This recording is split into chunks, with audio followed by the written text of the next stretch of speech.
This is what I call a 10 out of 10 carbonara.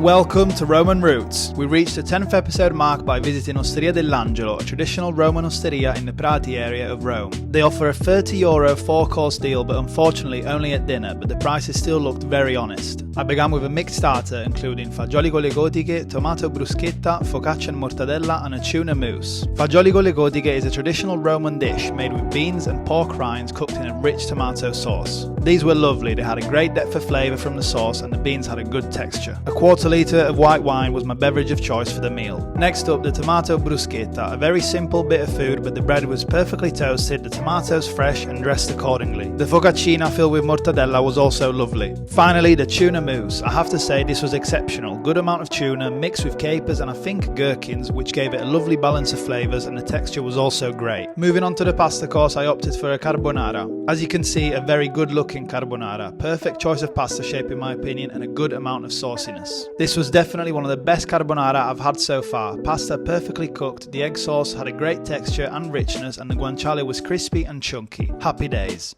Moving on to the main course, I had these meatballs made with beef, pine nuts, raisins and cooked in white wine sauce. They had a perfect texture, tender and moist, and a great balance of flavour between the rich meat and the addition of pine nuts and raisins. I also had a salad of fennel, orange and olives, a lovely fresh fragrant salad to brighten up the meal. For dessert, the only option was ciambelline and dessert wine, which I still opted for as they looked homemade. The ciambelline were lovely and the dessert wine also great, not usually the sort of dessert I would choose, but good nonetheless. My final bill came to €50, which for all the food and wine I had, I thought it was an honest price to pay. My vote is a solid 8.5 out of 10, losing a half point for the lack of dessert options unfortunately. Hope you enjoyed this episode of Roman Roots and I'll catch you in the next one.